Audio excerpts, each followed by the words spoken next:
العليم من الشيطان اللعين الرجيم. حسبنا الله ونعم الوكيل، نعم المولى ونعم النصير. بسم الله الرحمن الرحيم. الحمد لله الذي هدانا لهذا وما كنا لنهتدي لولا أن هدانا الله. لقد جاءت رسل ربنا بالحق، والصلاة والسلام والتحية والإكرام على أشرف الأنبياء والمرسلين مولانا ومولى الكونين جد الحسن والحسين أبي القاسم محمد. اللهم صل على محمد وعلى آله الطيبين الطاهرين المعصومين المظلومين الذين أذهب الله عنهم الرجس وطهرهم تطهيرا.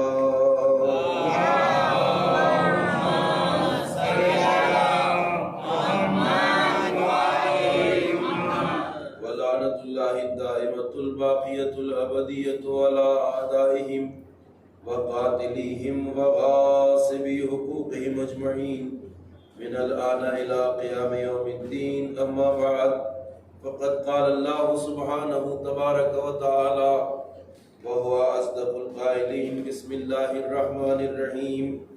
إنما وليكم الله ورسوله والذين آمنوا الذين يقيمون الصلاة ويؤتون الزكاة وهم راكعون. صلوات محمد.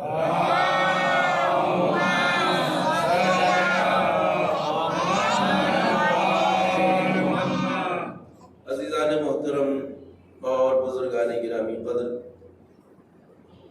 سلسلہ گفتگو ولایت الہیہ کے حوالے سے آیہ کریمہ کے ذیل میں جاری ہے، اور یہ بات گوش گزار کی گئی ہے کہ جس طرح ایک انسان جو مومن ہے، ایمان رکھتا ہے، اسے اللہ کی ولایت کو تسلیم کرنا ہے، اپنے وجود پر اس کی حاکمیت کو تسلیم کرنا ہے، اسی طرح پیغمبر اکرم کی حاکمیت اور ولایت کو تسلیم کرنا ہے، اور اسی طرح امیر المومنین حضرت علی ابن ابی طالب علیہ السلام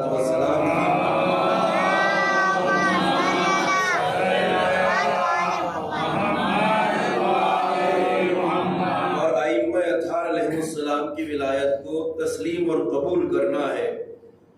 رسول اکرم نے اللہ کے حکم سے امت کو اس بات سے واقف کیا کہ میرے بعد نظام امت اسلام اگر کوئی شخصیت اس کی ذمہ دار ہے تو ذات امیر المومنین اور اس کے بعد معصوم رہبر ہے ائمہ اثنا عشر، 12 اماموں کا پیغمبر اکرم نے نام بنام اعلان کیا تھا۔ خطبہ غدیر کا ایک جملہ ہم سنتے ہیں: من کنت مولا فہذا علی المولا، مگر پیغمبر نے 1.5 گھنٹہ طویل خطبہ میدان غدیر میں دیا تھا، جس میں ائمہ طاہرین علیہ السلام کو نام بنام بعد از امیر المومنین سلسلہ حاکمیت کا تعارف پیش کیا تھا۔ ایک جامع خطبہ ہے، وہ تفصیل میں نے آپ کی خدمت میں گوش گزار کی ہے۔ اب سوال یہ ہے کہ اللہ رب العزت نے امیر المومنین کی ولایت کو قرآن میں بیان کر دیا، پیغمبر اکرم نے اپنی 23 سالہ تبلیغی زندگی میں ہر مقام پر امیر المومنین کی خلافت، وصایت اور جانشینی کا اعلان کیا، اور امت ان روایات سے واقف ہے۔ سوال یہ ہے کہ اتنا اہتمام اللہ اور رسول کی طرف سے جس ذات کے تعارف میں کیا گیا ہو، اس کے باوجود امت اسلام نے ان شخصیتوں سے محبت، ولایت اور ان کی پیروی اور اتباع کو اختیار کیوں نہیں کیا؟ کائنات میں اہل بیت رسول سے زیادہ بافضیلت کوئی شخصیت ہو ہی نہیں سکتی۔ اہل بیت اطہار اللہ کے وہ مقرب ترین اور پاکیزہ ترین بندے عزتوں کی برابری کر سکتا ہے، نہ جن کی عظمت کردار کی کوئی برابری کر سکتا ہے، نہ جن کی بلندی کردار کی کوئی برابری کر سکتا ہے۔ سوال یہ ہے کہ ایسی پاکیزہ اور عظیم ہستیوں کے ہوتے ہوئے امت نے رشتہ محبت و ولایت اہل بیت سے کیوں نہیں رکھا؟ امت کا ایک بڑا طبقہ دروازہ اہل بیت سے دور کیوں رہا؟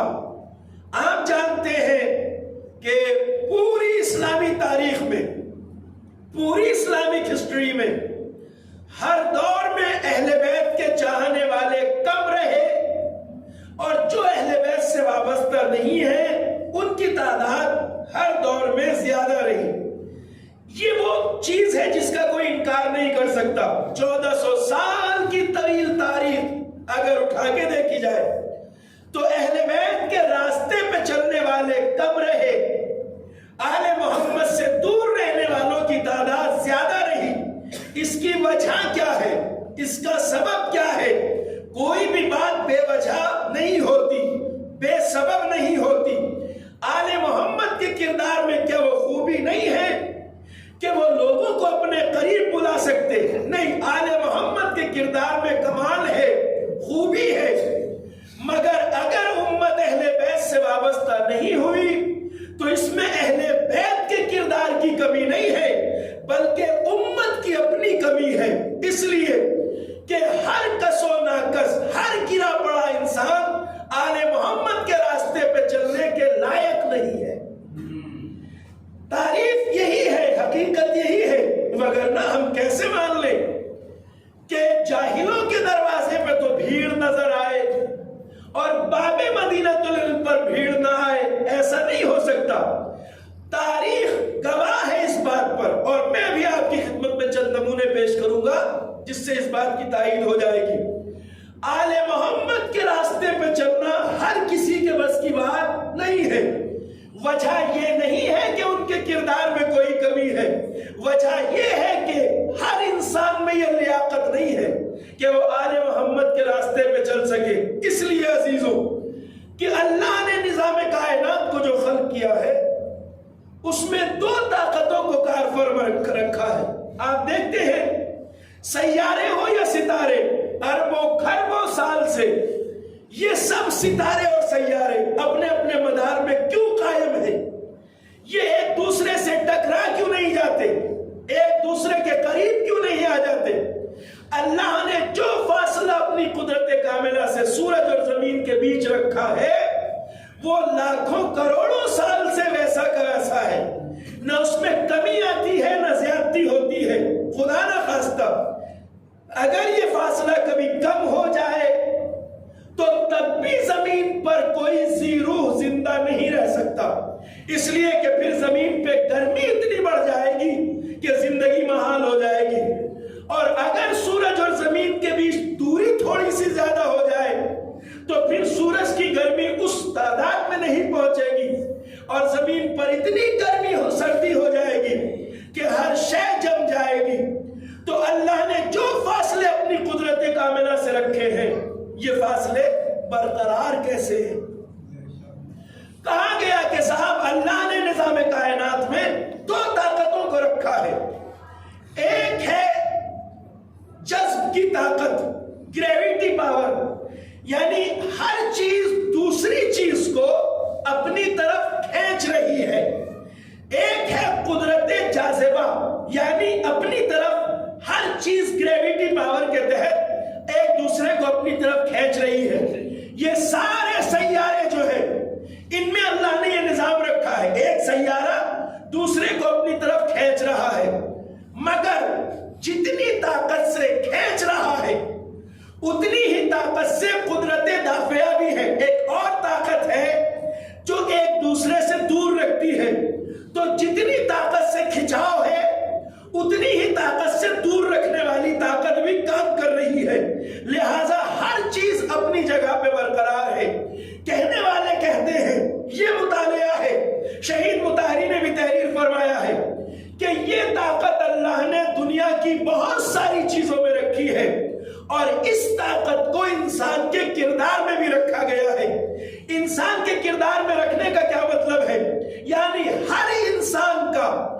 جیسا کردار ہوتا ہے ویسے لوگ اس کے قریب آ جاتے ہیں، اور اس کے کردار کی طاقت اس کا اپوزٹ کردار رکھنے والوں کو اس کے قریب نہیں آنے دیتی۔ آپ اپنے سماج میں بھی دیکھتے ہیں، نمازی، پرہیزگار اور مومن آدمی کے پاس مومن لوگ آ کے بیٹھتے ہیں، غنڈے اور بدماش نہیں آتے، اس لیے کہ مومن کے کردار کی طاقت اچھے لوگوں کو اپنے قریب بلا لیتی ہے، بروں کو اپنے پاس نہیں آنے دیتی۔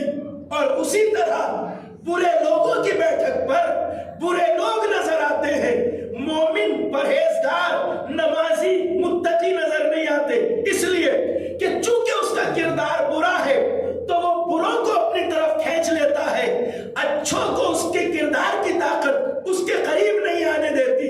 تو جب عام انسان کے کردار میں بھی یہ طاقت پائی جاتی ہے کہ اچھوں کو اپنے قریب کھینچ لیتا ہے اچھا انسان، ایک عربی ایک فارسی کی مثل ہے، کبوتر با کبوتر، باز با باز، کند ہم جنس با ہم جنس پرواز۔ کبوتر کے ساتھ کبوتر اڑتا ہے، باز کے ساتھ باز اڑتا ہے، جس کی جیسی جنس ہوتی ہے وہ اسی کے ساتھ رہتا ہے۔ تو جب عام انسان کے کردار میں بھی یہ طاقت ہے، اچھا ہے تو اچھوں کو قریب کھینچ لیتا ہے، بروں کو دور رکھتا ہے۔ تو علی سے بڑا کردار کا دھنی انسانی تاریخ میں کوئی پیدا نہیں ہوا، بس علی سے محبت کرنے والوں اور عداوت کرنے والوں میں یہی اصول کار فرما ہے۔ کائنات میں جتنے بھی پاکیزہ انسان ہیں وہ علی کے دروازے پہ نظر آئیں گے، اور جو بدکار ہیں وہ چاہے بھی تو علی کے نہیں ہو سکتے۔ صلوات پڑھیے بر محمد۔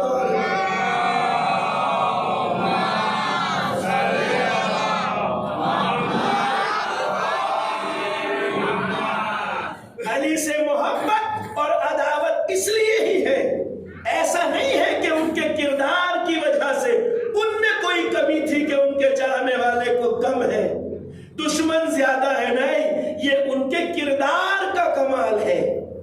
علی کا کردار پاکیزہ ہے، ہر پاک انسان علی کے دروازے پہ نظر آئے، اور برا انسان آنا بھی چاہے تو علی کے دروازے پہ نہیں آ سکتا، اس لیے کہ علی کے کردار کی پاکیزگی اسے برے کو قریب آنے سے روکتی ہے۔ جیسے مومن کے پاس کوئی برا نہیں آ کے بیٹھتا، یہ کردار کی طاقت ہے علی ابن ابی طالب کے۔ اور عزیزوں، اس اپنے کردار پہ جتنا بھروسہ علی نے دکھایا ہے، جس اعتماد کا اظہار علی نے کیا ہے، جس کانفیڈنس سے علی نے اپنے کردار کے بارے میں بات کی ہے، قسم خدا کی، اس منبر کی قسم، دنیا کا کوئی انسان اپنے کردار کے بارے میں اتنے یقین سے بات نہیں کر سکتا۔ آئیے نہج بلاغہ کے پاس، نہج بلاغہ کا جملہ آپ کو سناتا ہوں، یہ ہے علی کا کلام۔ علی کو اپنے کردار پہ کتنا بھروسہ ہے، مولا نہج بلاغہ میں فرماتے ہیں۔ اب سنیے لفظوں کو اور غور کریے علی کے کردار کے بارے میں۔ فرماتے ہیں، لو ضربت خیشوم المومن بسیفی ھذا، لہجہ بتا رہا ہے کہ علی کا ہاتھ اس وقت قبضہ شمشیر پر ہے، تلوار کے دستے پر۔ کہہ رہے ہیں اگر میں مومن کی ناک بھی کاٹ دوں، مومن کی ناک کاٹ دوں اپنی اس تلوار ذوالفقار سے، اور یہ چاہوں کہ اس کے دل میں میری عداوت پیدا ہو جائے، تو قسم خدا کی مومن کے دل میں میری عداوت پیدا نہیں ہو سکتی۔ ایک صلوات پڑھ لیجیے بر محمد علیہ۔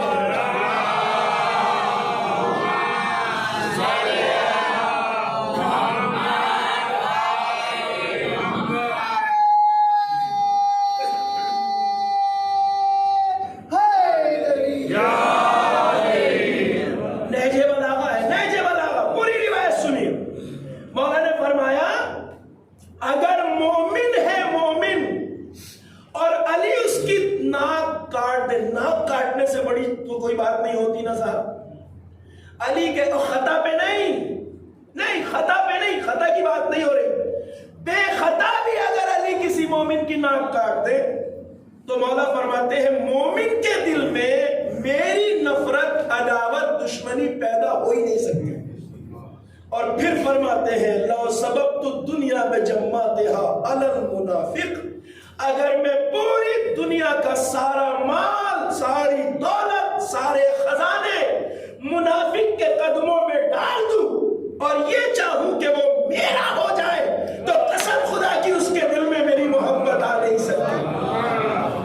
حال کردار علی ابن ابی طالب کا، مومن کسی حال میں علی سے دور جا نہیں سکتا، منافق کسی حالت میں علی کے قریب آ نہیں سکتا۔ ارے صاحب، ایک عام اصول ہے، اگر کوئی کسی کے ساتھ اچھائی کرتا ہے، نیکی، تو اس کی محبت آتی ہے انسان کے دل میں، اور اگر کوئی برائی کرتا ہے کسی کے ساتھ تو نفرت پیدا ہوتی ہے۔ دیکھیے، میں کتنا بھی بڑا مولانا صحیح یا کوئی بھی آدمی سماج میں کتنا ہی معزز صحیح، مگر اگر کسی نوجوان کو بلا وجہ گھور کے دیکھ لوں تو سچی بات یہ ہے کہ صاحب وہ آپ سے چڑ جائے گا۔ مہینہ بھر نہ صحیح تو 10-20 دن جب بھی سامنا ہوگا آپ سے منہ پھیر کے جائے گا۔ اب آپ مجھے بلا وجہ گھور رہے تھے، میں نے کیا کیا ہے، میری خطا کیا ہے، بے وجہ گھور رہے تھے، ہم سے منہ پھیر لے گا بے وجہ گھورنے پر۔ اور بھائی چلتے ہوئے کسی آدمی کو محلے میں آپ جاتے ہوئے راستے میں چپکے سے 100 روپے تھما دیجئے، تو جب بھی آپ کے سامنے سے گزرے گا یوں کرے گا السلام علیکم صاحب، کیونکہ آپ نے اس کے ساتھ اچھائی کی ہے، 100 روپے دیے ہیں۔ تو کسی کے ساتھ نیکی انسان کا احترام پیدا کرتی ہے دل میں، اور کسی کے ساتھ برا کام اگر ہوتا ہے تو وہ اس کے دل میں نفرت پیدا ہوتی ہے۔ مگر قسم خدا کی علی اس اصول سے بالا تر ہے، کہتے ہیں خطا پہ نہیں، بے خطا بھی اگر علی کسی مومن کی ناک کاٹ دے تو اس کے دل میں علی کی طرف سے ذرہ برابر عداوت پیدا ہو نہیں سکتی۔ وہ یہ نہیں کہہ سکتا کہ میرے مولا ایسا کیوں کیا، نہیں، مومن ہے تو علی کے اوپر سوال نہیں اٹھا سکتا۔ اور منافق کو علی سب کچھ بھی دے دے تو وہ علی کا نہیں ہو سکتا۔ یہ جملہ، یہ حدیث، یہ جو قول ہے نہج بلاغہ سے پڑھ رہا ہوں۔ پھر میرے مولا نے فرمایا ایسا اس لیے ہے کہ سرور انبیاء میرے پاک پیغمبر نے فرمایا ہے یا علی لا یحبک الا مومن ولا یبغضک الا کافر اے منافق، اے علی تجھ سے محبت وہی کرے گا جو مومن ہوگا، تجھ سے دشمنی وہی کرے گا جو منافق یا کافر ہوگا۔ صلوات پڑھیے بر محمد و آل محمد۔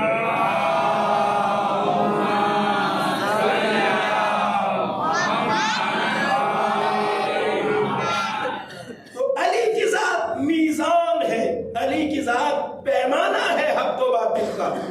مومن علی سے دور رہ نہیں سکتا، منافق چاہے بھی تو علی کا ہو نہیں سکتا۔ یہ تینت کا تقاضا ہے، تینت کا، جو خاک جو مٹی، یہی تو فرمایا ہے نا مصحف ناطق حضرت امام جعفر صادق علیہ السلام۔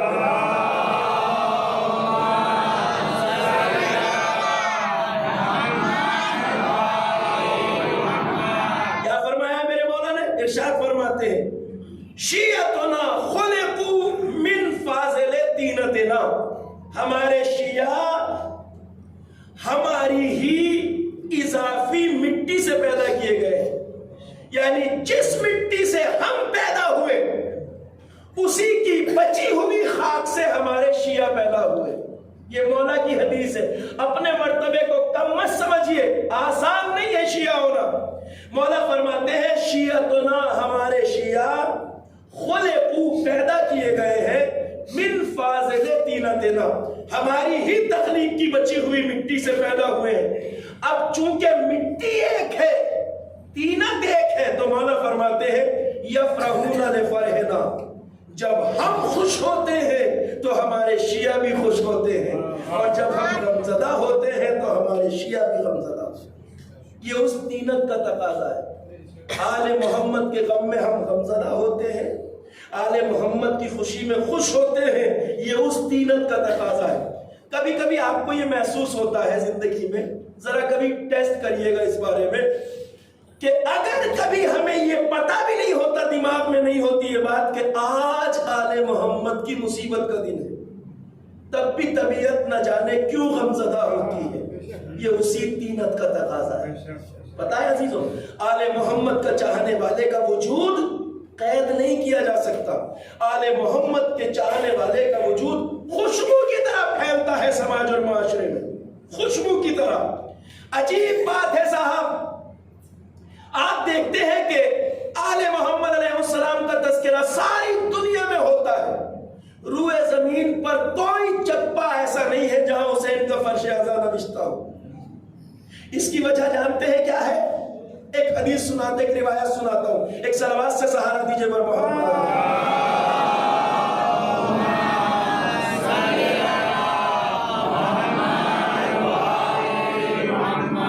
روایت ہے ہمارے چوتھے امام حضرت امام زین العابدین علیہ السلام،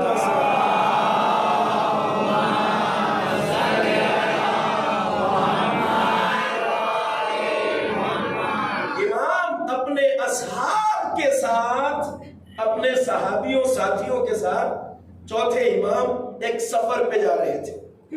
میں آپ کے لیے اس بات کو تبرکن پیش کر رہا ہوں تاکہ آپ کو اپنی عظمت، اپنی اہمیت کا اندازہ ہو۔ امام اس سفر پہ تشریف لے جا رہے ہیں، کچھ صحابی امام کے ساتھ ہیں۔ دوران سفر ایک بستی پڑی، دیکھا ایک بستی ہے، آبادی، کچھ لوگ آباد ہیں۔ امام نے اپنے ساتھیوں سے پوچھا یہ بستی کن لوگوں کی ہے؟ یہ بستی کن لوگوں کی ہے؟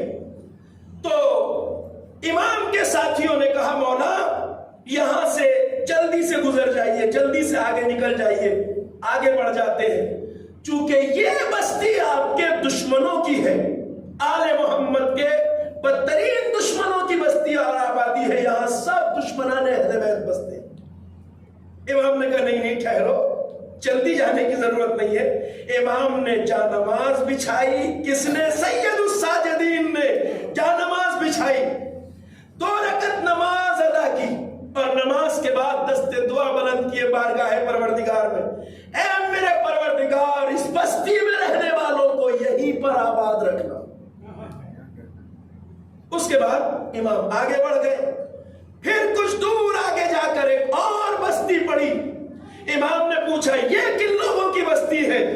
ساتھیوں نے کہا مولا یہ آپ کے چاہنے والوں کی بستی ہے، یہاں آپ کے چاہنے والے بستے ہیں، محبان اہل بیت، عاشقان امیر المومنین۔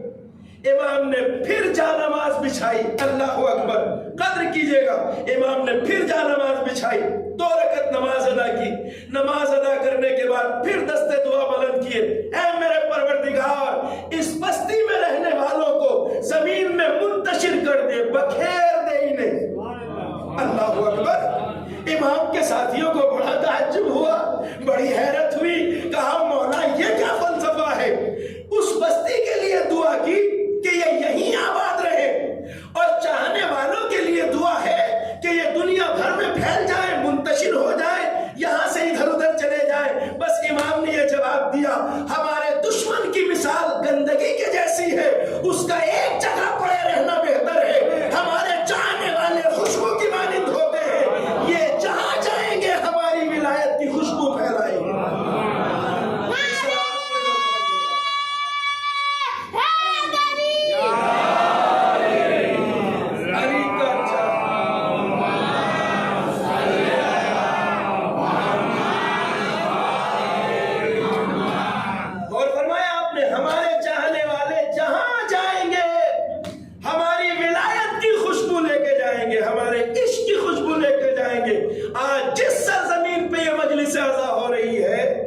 مجھے اطلاع ہے اس بارے میں کہ اب سے کچھ سال پہلے تک آپ حضرات سب بہت سی اکثریت متفرق بستیوں سے یہاں آج اتنی رونق، اتنی چہل پہل، ایسا عظیم الشان روزہ جو مرکز بن گیا ہے عالم تشیع کے لیے ہندوستان میں۔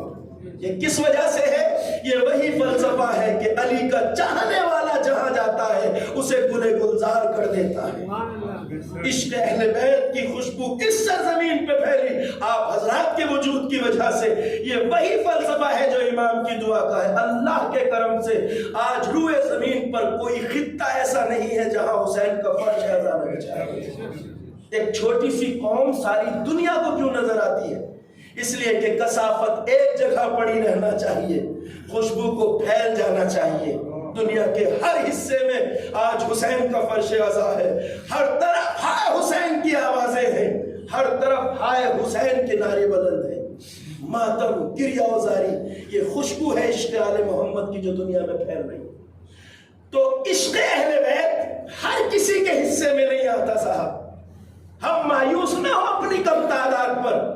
میں نے عرض کیا کہ آل محمد کے چاہنے والوں کی تعداد اگر کم ہے تو اس لیے نہیں ہے کہ اس میں آل محمد کے کردار کی کوئی کمی ہے، نہیں، آل محمد کے دروازے پر آ ہی نہیں سکتا جو آنے کے لائق نہ ہو، ہر کسی کو گلے نہیں لگاتے، اس لیے کہ شیعہ اہل بیت ہونا آسان نہیں ہے۔ شیعیت جب آتی ہے نا انسان کے اندر تو ذمہ داریاں لے کے آتی ہے، فریضے لے کے آتی ہے۔ شیعیت یعنی ظلم کے خلاف ڈٹ جانا، شیعیت یعنی ناانصافی کے خلاف آواز اٹھانا، شیعیت یعنی کربلائی راستے پہ چلنا، شیعیت یعنی باطل کی نیند اڑا دینا، شیعیت یعنی ظالموں کی بے چینی کا سبب بننا، شیعیت یعنی حق کے لیے آواز اٹھانا، شیعیت یعنی عدل و انصاف کا پرچم بلند کرنا۔ ہر کسی میں ہمت نہیں ہے حق کے لیے آواز اٹھانا، اور اسی لیے ہمارے تاریخ بھری پڑی ہے کہ آل محمد کے چاہنے والوں کو قتل کیا گیا، گھر لوٹے گئے، بغداد کی دیواریں سادات اور آل محمد کے چاہنے والوں کے خون کے گاروں سے کیوں بنائی گئی؟ اور یہ معجزہ نہیں ہے تو کیا ہے کہ جس قوم کے وجود کو مٹانے میں اتنی محنتیں کی گئی ہو وہ قوم آج بھی ہر قوم سے بالا تر دنیا کے منظرنامے کو دکھ رہی ہے۔ یہ معجزہ نہیں ہے تو کیا ہے؟ آل محمد کے راستے پہ چلنا آسان نہیں ہے۔ حدیث سناؤں آپ کو، حدیث میں ہے، حدیث میں مولا فرماتے ہیں من احبنا اہل البیت فلیستعد للفقر جلبابا، جو ہم آل محمد کا ہونا چاہتا ہے، یعنی ہم سے محبت کرنا چاہتا ہے، اسے مشکلات اور سختیوں کا مقابلہ کرنے کے لیے تیار رہنا چاہیے۔ آل محمد کے راستے پہ چلنا ہر کسی، اگر ہوتا آسان تو بہت آ جاتے اس راستے سے، مگر آل محمد کا راستہ آسان نہیں ہے۔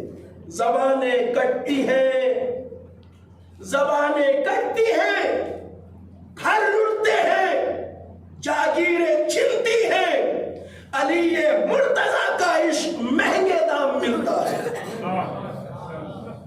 ہر کسی میں ہمت نہیں آل محمد کے دروازے پہ آنے کی، تاریخ جانتی ہے، اور ہمیں یہ کوشش کرنا چاہیے کہ ہم اپنے اندر وہ صفات پیدا کریں۔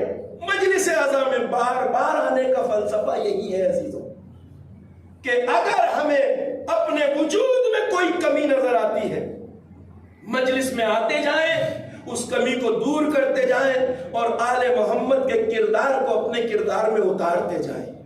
کربلائی کردار ہمیں اپنے اندر پیدا کرنا ہے۔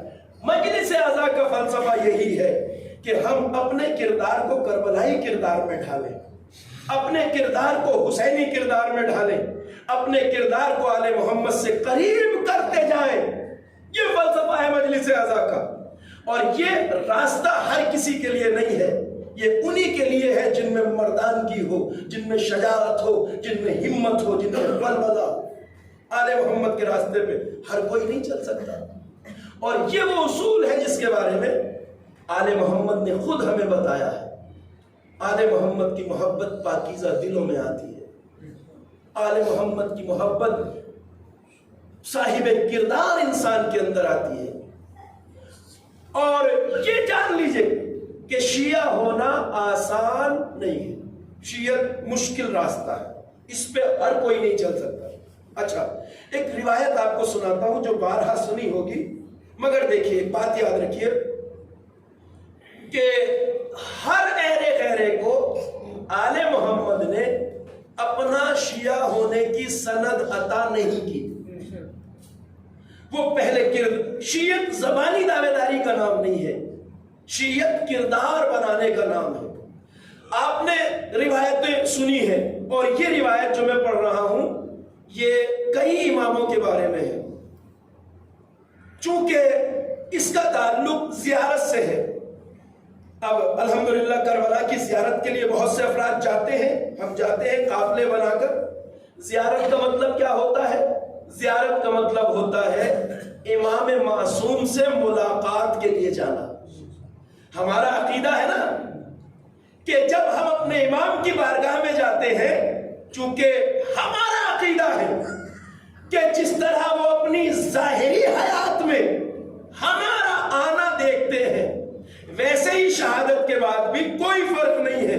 وہ ہماری ملاقات، ہم جب ملاقات کے لیے جاتے ہیں امام کے حضور میں تو وہ ہمارے آنے کو دیکھتے ہیں۔ زیارت میں یہ جملے پڑھتے ہیں ہم جا کے، اشہد انک تسمع کلامی، حرم میں کھڑے ہو کر یہ جملے ہم دہراتے ہیں زیارت میں۔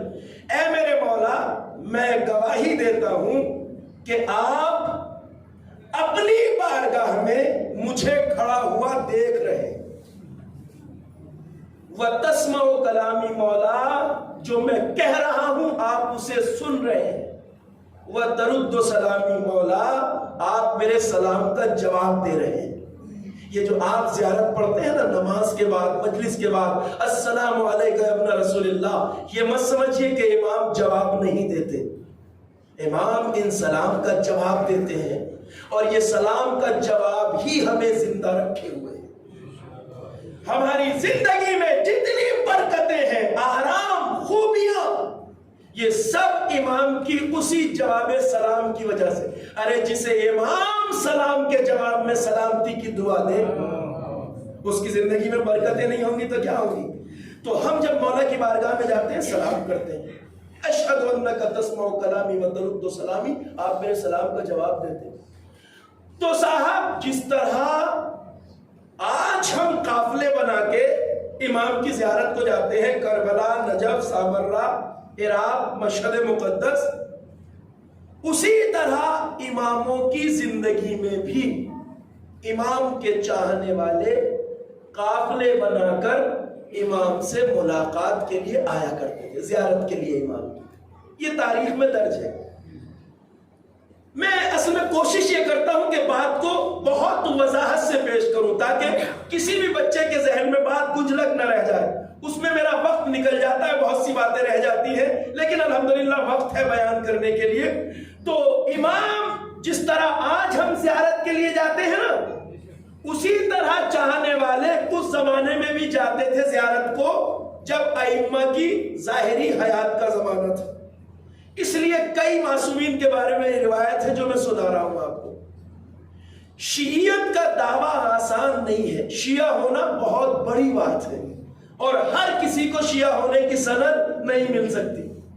اب وہ قافلے خراسان سے، یمن سے، بحرین سے، جن علاقوں میں اماموں کے چاہنے والے رہتے تھے، وہاں سے لوگ قافلے بنا کر مدینے آتے تھے امام سے ملاقات کے لیے۔ آج کل کا سفر آسان ہے، آپ بائی ایئر جاتے ہیں یا دیگر ذرائع کے ذریعے جلدی پہنچ جاتے ہیں۔ اس زمانے کا سفر مشکل تھا، کئی مہینے لگ جاتے تھے قافلے کو پہنچنے میں۔ اور اب سوچئے یہ تھکا ہوا قافلہ جب امام کے دروازے پہ پہنچتا ہے۔ اب اردو زبان میں ایک بات کہی جاتی ہے، ایک چیز ہوتی ہے مروت۔ مروت یعنی ظاہری اخلاق سے آپ کسی کے ساتھ پیش آئیں۔ میں ایک لفظ استعمال کرتا ہوں، مروت میں ایک لفظ استعمال کرتا ہوں، یعنی اگر کوئی آیا ہے آپ کے پاس تو آپ اس سے اچھے سے پیش آئیں، اسے بٹھائیں، اس کی پذیرائی کریں، مہمانداری کریں، مہمان نوازی کریں۔ یہ مروت کا تقاضا ہے۔ ائمہ سے بڑا صاحب اخلاق کوئی ہو نہیں سکتا، اس لیے کہ ان کے لیے ہی سند ہے، انک لعلی خلق عظیم، آپ اخلاق کی بلندیوں میں فائز ہیں۔ اخلاق پیغمبر اور اہل بیت پیغمبر کا سب سے بڑا ہے۔ ایک جملہ یہاں صرف کر رہا ہوں کہ شیعیت کا دعویٰ آسان نہیں ہے، اس لیے کہ اس کے بارے میں پیکر اخلاق اماموں نے بھی ظاہری مروت کا خیال نہیں رکھا۔ ظاہری مروت، اب میں آپ کو اس کی وضاحت بتاتا ہوں، کہنا کیا چاہتا ہوں۔ ظاہر سی بات ہے، اتنی دور سے قافلہ آیا ہے چاہنے والوں کا، دروازے پہ تک الباب کیا، امام نے دروازہ کھولا، آنے والا قافلہ دروازے کے باہر کھڑا ہے، آنے والوں نے سلام کیا، السلام علیکم یا ابن رسول اللہ، وہی طریقہ جو آج ہمارا ہے، ہم بھی روزے پہ جا کے یہی سلام پڑھتے ہیں، السلام علیکم یا ابن رسول اللہ۔ یہ 40 کے زائرین جو کربلا جاتے ہیں، اتنا لمبا سفر کر کے جیسے ہی کربلا میں قدم رکھتے ہیں اور روزہ حسینی پہ نظر پڑتی ہے، بے ساختہ زبان سے جملہ نکلتا ہے، السلام علیکم یا ابن رسول اللہ۔ وہ چاہنے والے بھی امام کو سلام کر رہے ہیں، امام جواب دیتے ہیں وعلیکم السلام ورحمۃ اللہ۔ جواب سلام کے بعد میں نے کہا کئی امام سے جو روایت ہے، کسی ایک امام کا نام اس لیے نہیں لوں گا، امام نے جواب سلام دینے کے بعد پوچھا کون ہو، کہاں سے آئے ہو؟ آنے والوں نے کہا مثلا مولا ہم خراسان سے آئے ہیں، یمن سے یا بحرین سے، جہاں کبھی قافلہ تھا۔ کہا اچھا ہو کون؟ تو ان آنے والوں نے کہا مولا ہم آپ کے شیعہ ہیں۔ اب دیکھیں اتنی دور سے آنے والے لوگ کہہ رہے ہیں ہم آپ کے شیعہ ہیں، تو ظاہری مروت کا تقاضا تو یہ ہے کہ امام پہلے گھر میں بٹھائیں، پہلے پانی کو پوچھیں، پذیرائی کریں، اس کے بعد گفتگو کریں، مگر کیونکہ دروازے پہ ہی اتنی بڑی بات کہہ دی ہے انہوں نے، تو روایت کہتی ہے امام نے دروازے پہ کھڑے کھڑے قافلے میں آنے والے ایک ایک فرد کا چہرہ دیکھا، ایک ایک فرد کے چہرے پہ نظر ڈالی اور پھر کہا کہ جو کہہ رہے ہو وہ بہت بڑی بات ہے، ہم نے تم میں سے ہر کسی کے چہرے پر نظر ڈالی ہے، ہمیں کسی کے چہرے پر بھی اپنے شیعہ ہونے کی علامت یعنی نشانیاں نظر نہیں آتی، تم یہ کہو کہ تم ہمیں چاہتے ہو، شیعہ ہونا اس سے بڑی بات ہے۔ اور پھر امام نے 3 دن مہمان رکھا، ائمہ کا دستور تھا۔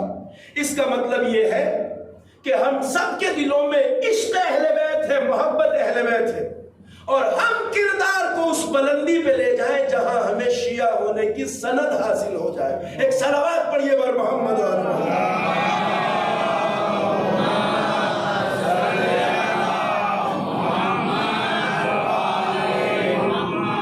شیعت آسان نہیں ہے، ہاں ہے ایسے نوجوان جو اپنے کردار سے ثابت کرتے ہیں، اور ہمیں یہ کوشش کرنا ہے۔ دیکھیے ترقی کا راستہ بند نہیں ہوتا ہے، کمال تک پہنچنے کا راستہ بند نہیں ہوتا ہے۔ اِنَّكَ لَعَلَىٰ خُلُقٍ عَظِيمٍ، اخلاق کی آخری بلندیوں تک تو صرف پیغمبر ہے، اس کے باوجود ہر انسان کے ضمیر میں یہ گنجائش ہے کہ وہ بلندیوں کی طرف بڑھتا جائے۔ دوپہر کی گفتگو جن کے ذہنوں میں ہے انہیں یاد ہوگی یہ بات کہ انسان کے لیے ترقی کا راستہ کھلا ہے۔ ہم یہ کہتے ہیں اکثر جب ہم سے کہا جاتا ہے کہ ہمیں بااخلاق ہونا چاہیے، پاکیزہ ہونا چاہیے، بلندیاں حاصل کرنا چاہیے، صلوات پڑھیں بر محمد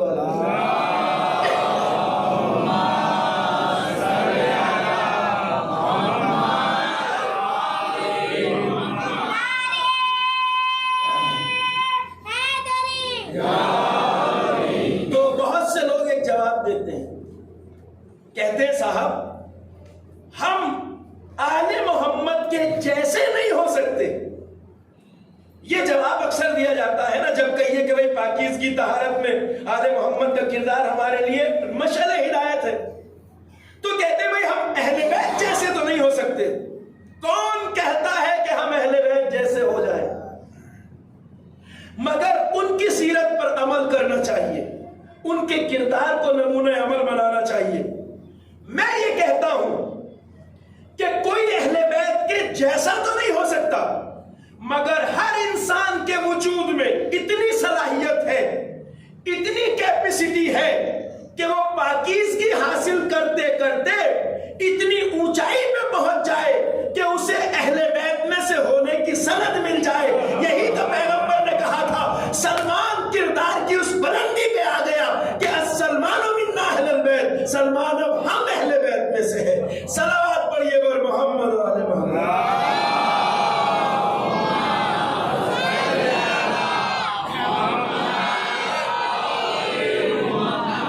سلمان فارسی معصوم نہیں ہے،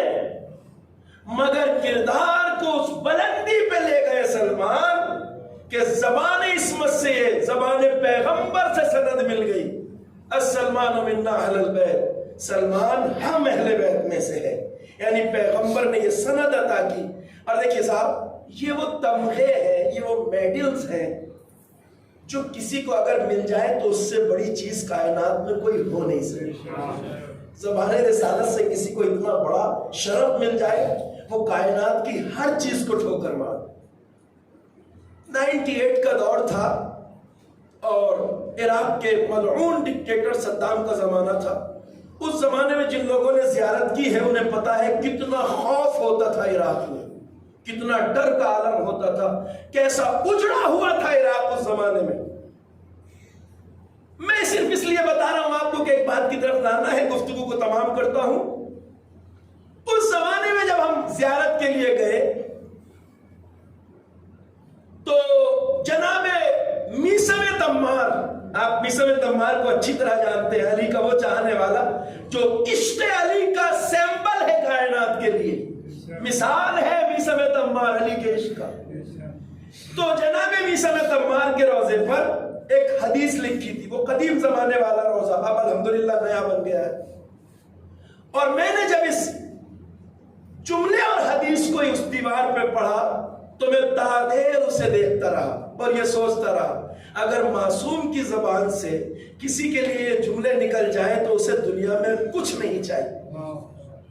حدیث لکھی تھی، حدیث تھی مصحف ناطق حضرت امام جعفر صادق علیہ السلام۔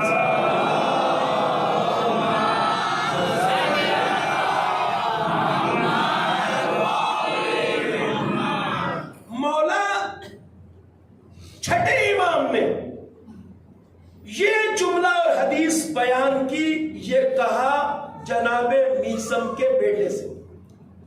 جناب میثم کی شہادت کے بہت سال بعد فرزند میثم کے بیٹے سے امام کی ملاقات ہوئی، اور امام نے جو جملہ کہا حدیث وہ اس دیوار پہ لکھی ہوئی تھی۔ اور میں کہتا ہوں کہ اگر معصوم امام کسی کے لیے یہ جملہ کہہ دے تو کائنات کی ہر چیز کو ٹھوکر مار دے اس کے لیے۔ امام نے فرمایا یبن میثم، اے میثم کے بیٹے، انا میں جعفر صادق احبک، تم سے محبت کرتا ہوں۔ اللہ اکبر، ہم تو امام سے محبت کا دعویٰ کرتے ہی ہیں، مگر کمال یہ ہے کہ امام ہم سے محبت کا دعویٰ کرے۔ انا احبک و احب اباک حبا شدیدا، اے فرزند میثم مجھے تجھ سے اور تیرے باپ میثم تمار سے بے پناہ محبت ہے۔ اللہ اکبر، امام یہ کہے حبا شدیدا، شدید محبت، اس سے بڑا درجہ ایک انسان کو کیا ہو سکتا ہے؟ امام معصوم یہ کہے میں تجھ سے اور تیرے باپ سے شدید محبت کرتا ہوں۔ واللہ آل محمد اپنے چاہنے والوں سے محبت کرتے ہیں۔ کردار کی پاکیزگی اور طہارت اگر انسان پیدا کر لے تو آل محمد ہم سے محبت کرے۔ میں انشاءاللہ اس گفتگو کو آگے بڑھاؤں گا۔ جسے سند زبان امامت سے مل جائے اس کا درجہ کوئی نہیں پہچان سکتا۔ مثلا علی کی فوج کا کمانڈر ان چیف مالک اشتر نخعی، عزم و ہمت کا وہ کوہ ہمالا، میں نے کہا تو جتنی بھی فضیلتیں جناب مالک اشتر کے پاس ہیں سب ایک طرف، ایک فضیلت جو علی کی زبان سے ملی وہ ساری فضیلتوں پہ بھاری ہے، اور اس کی برابری کائنات میں کوئی چیز نہیں کر سکتی، اس لیے کہ علی نے اپنی زبان سے جو میڈل دیا ہے مالک اشتر کو وہ تاج عزت ہے جو مالک کے سر پہ سجا دیا۔ کہا مالک اشتر میرے لیے بالکل ایسا تھا جیسا میں رسول خدا کے لیے تھا۔ ایک صلوات پڑھ لیجیے بر محمد و آل محمد۔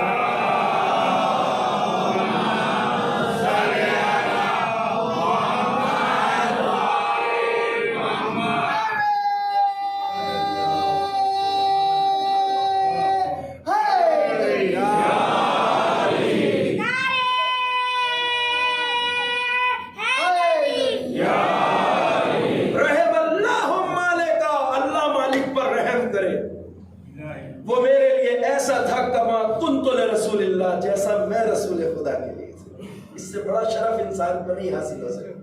لہٰذا جب کردار بلند ہوتا ہے تو امام انسان کو اپنے قریب کر لیتے ہیں، تاریخ اسلام میں ایسے کردار ہیں جنہیں امام نے سند عطا کی ہے.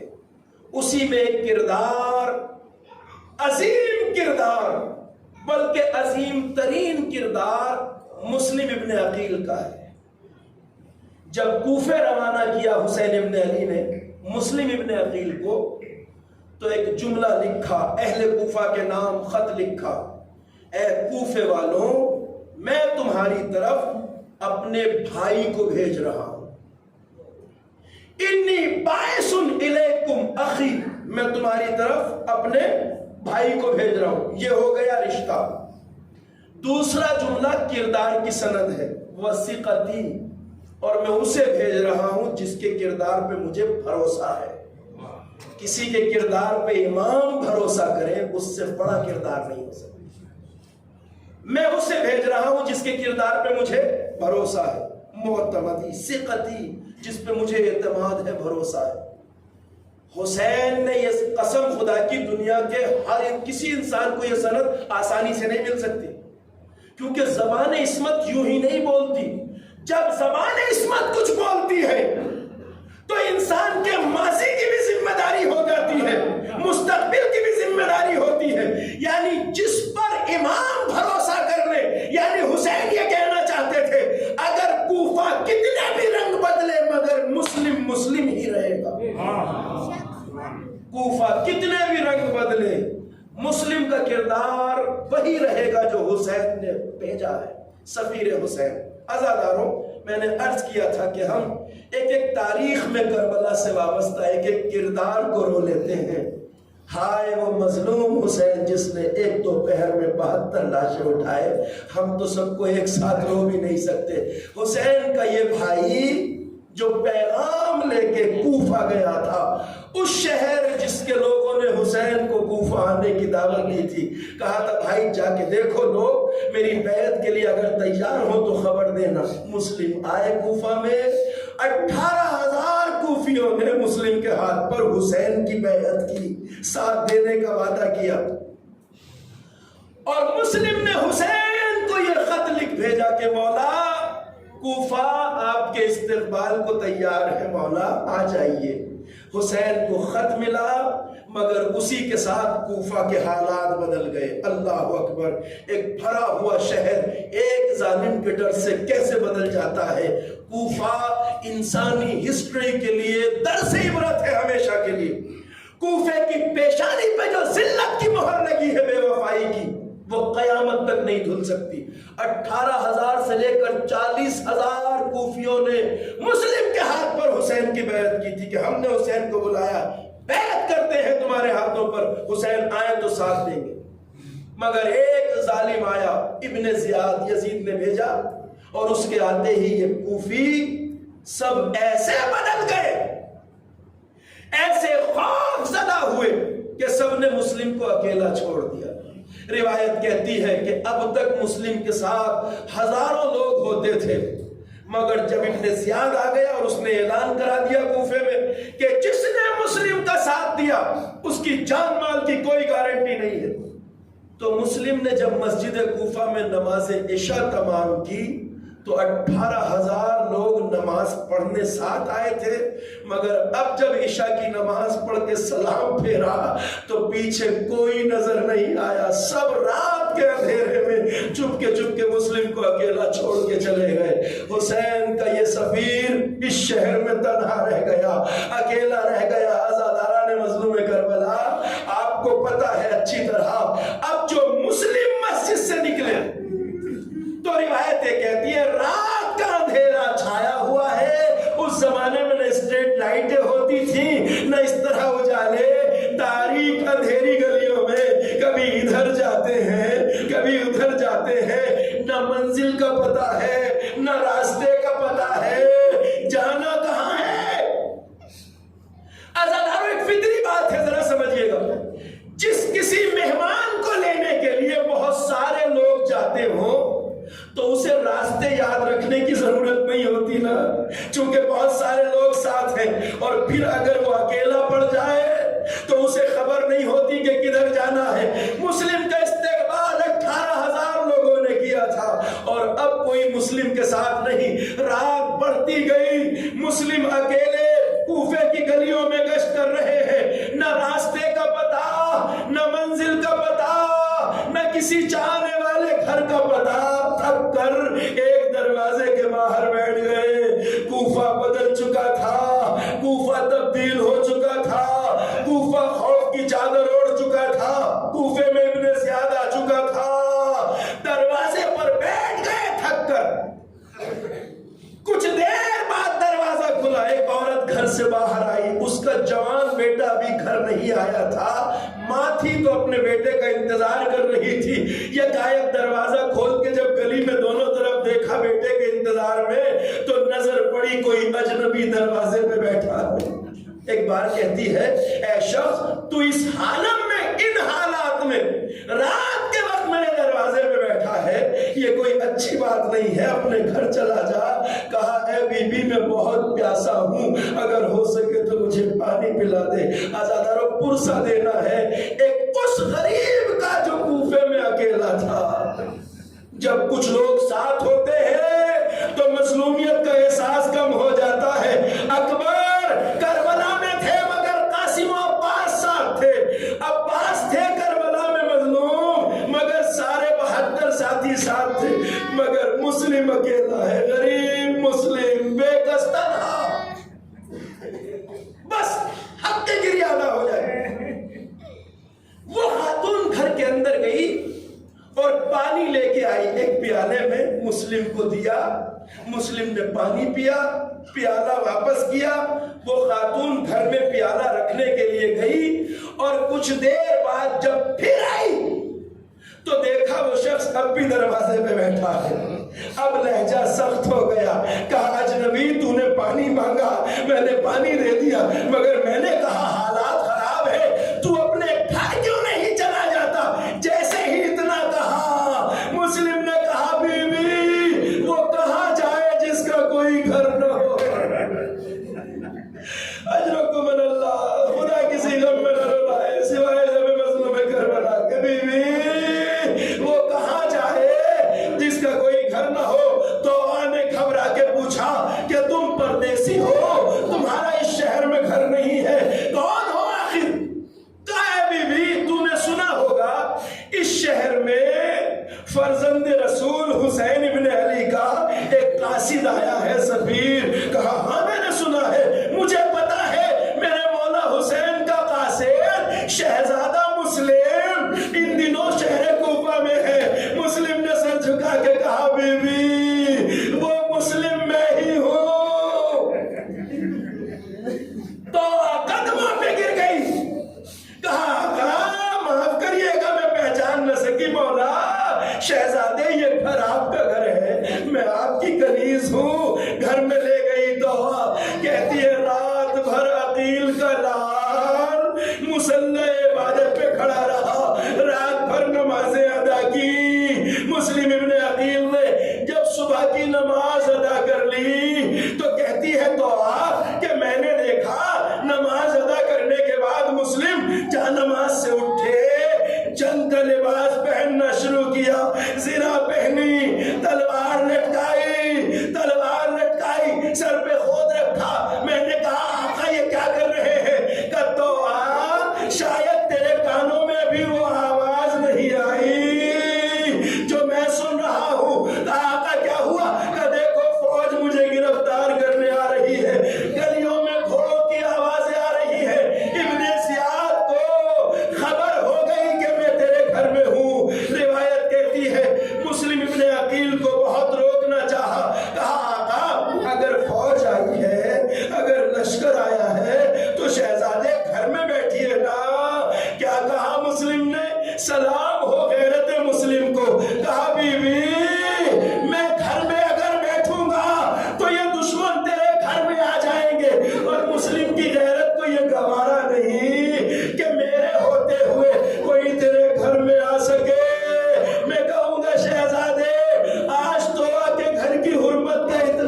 کہتی ہے کوفے کی گلیوں میں مسلم نے بے نظیر بے مثال جنگ کی، آخر دھوکے سے مسلم کو گرفتار کر لیا گیا، اتنے وار کیے گئے کہ زخموں سے بدن چور چور تھا۔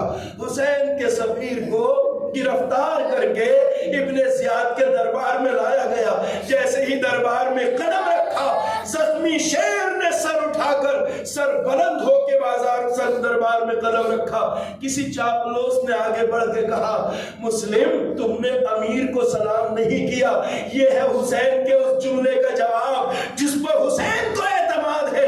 ایک بار آنکھوں میں آنکھیں ڈال کے کہا یہ ملعون میرا امیر نہیں ہو سکتا، وما امیری سوى الحسین، میرا امیر تو حسین کے علاوہ کوئی نہیں۔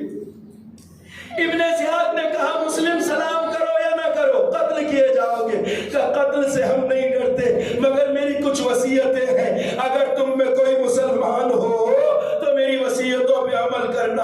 امانت داری کا اتنا خیال، کہا میری پہلی وصیت یہ ہے کہ میں کچھ دن جب سے یہاں ہوں کچھ مقروض ہو گیا ہوں، میرے قتل کے بعد میری زرہ بیچ کے قرض اتار دینا۔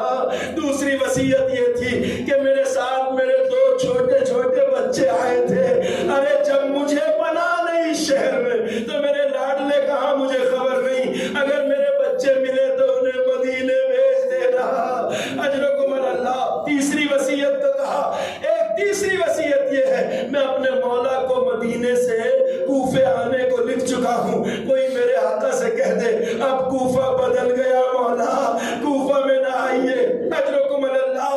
بالا خانے کی چھت پہ لے جایا گیا، بسر سعد نے کہا تھا، ابن زیاد نے کہا تھا کہ لاش کو تن سے جدا کر کے سر کو، لاش کو قصر العمارہ سے نیچے پھینک دینا۔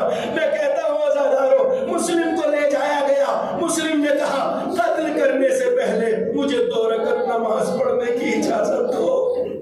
2 رکعت نماز مسلم نے بڑی جلدی تمام کی، علماء کہتے ہیں سب اس لیے بھی شاید جلدی نماز تمام کی کہ کہیں دشمن یہ نہ سوچے کہ قتل ہونے کی وجہ سے، قتل کے ڈر سے نماز کو توڑ دے رہے ہیں۔ حسین ابن علی کا قافلہ مکے سے کوفے کی طرف آ رہا ہے، ادھر مسلم نے نماز تمام کی، جس طرح آپ نماز کے بعد سلام کرتے ہیں اسی طرح مسلم نے مکے کا رخ کیا جدھر سے حسین آ رہے تھے، سلام کیا، السلام علیکم یا ابن رسول اللہ۔ حسین کا قافلہ آ رہا تھا، عباس ساتھ تھے، علی اکبر ساتھ تھے، یکایک عباس نے سنا حسین نے کسی غائبانہ جواب سلام کا جواب دیا، وعلیکم السلام یا اخی۔ مولا عباس نے کہا آقا یہ کس کے سلام کا جواب دے رہے ہیں؟ کہا بھیا عباس میرا بھائی مسلم کوفے سے مجھے آخری سلام کر رہا ہے۔ عزادارو عباس کا ایک نازک رشتہ تھا مسلم سے، کہا مولا میرا بھائی مسلم اکیلا ہے، مجھے کوفے جانے کی اجازت دیجئے۔ کہا بھیا عباس پرواہ نہ کرو، تم تو نہ پہنچ سکے مگر کوئی ہے جو مسلم کے پاس ہے، مسلم اکیلا نہیں ہے۔ کہا آقا میں منظر دیکھنا چاہتا ہوں۔ حسین نے 2 انگلیاں اٹھائی، کوفے کا منظر نظر آیا، وہی وقت تھا جب مسلم کے گلے پہ تلوار چلی، لاشے کو قصر العمارہ سے نیچے پھینکا گیا۔ کہا عباس ذرا قصر العمارہ کے نیچے دیکھو، کیا دیکھا؟ ایک نقاب پوش بی بی آغوش پھیلائے بیٹھی ہے۔ کہا آقا یہ بی بی کون ہے؟ کہا عباس یہ میری ماں فاطمہ زہرا ہے جو مسلم کے لاشے کو اپنی گود میں لینے کے لیے پہنچ گئی۔ وَسَيَعْلَمُ الَّذِينَ ظَلَمُوا أَيَّ مُنقَلَبٍ يَنقَلِبُونَ إِنَّا لِلَّهِ وَإِنَّا إِلَيْهِ رَاجِعُونَ۔ ماتم حسین